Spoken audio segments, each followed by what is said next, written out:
کبھی کبھی ایسا بھی سابقہ پڑا کہ کہیں کسی نوجوان لڑکی یا عورت کی میت ہے، گھر کے اندر کفن دے چکے ہیں یا کفن نہیں بھی دیے ہیں، جو بھی مرد آ رہا ہے اسی کو اوپر بھیج رہے ہیں، آپ آگے جائیے دیکھ لیجئے، جو آتا ہے اچھا آپ آگے جائیے دیکھ لیجئے۔ یہ عجیب تماشا ہے، اس دیکھنے کو کیا سمجھا جا رہا ہے؟ کیا یہ دیکھنا دین ہے؟ کیا یہ دیکھنا ثواب ہے؟ وہ اوپر جا کر کو یا جنازے میں جو میدان کے اندر رکھا ہے، دیکھو یہ نہ دین ہے اور نہ ثواب ہے۔ اور اب سنو، غیر دین کو دین سمجھنا یہ تحریف ہے، اور غیر ثواب کو ثواب سمجھنا یہ بدعت ہے، اس لیے یہ واجب الترک ہے۔ ثواب سمجھتے واجب سمجھتے ہیں، غیر واجب کو واجب سمجھنا یہ بھی دین کو بدل دینا ہے، اس لیے یہ بڑا جرم ہے۔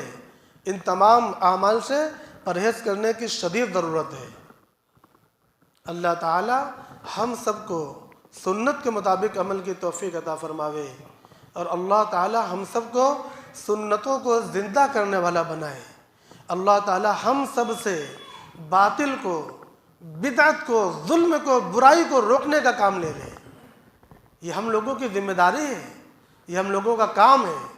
ہمارا کام صرف پیسہ کمانا، مکان بنانا اور حج کے اندر خرچ کرنا اور شادیوں کے اندر نام و نمود اور اسراف کرنا یہ ہمارا کام نہیں ہے۔ ہم نے صرف ان کو اپنا کام سمجھ رکھا ہے۔ ہم غلط راستے پر جا رہے ہیں، اس لیے یہ بات سمجھائی جا رہی ہے کہ ہمارے کام کیا ہیں۔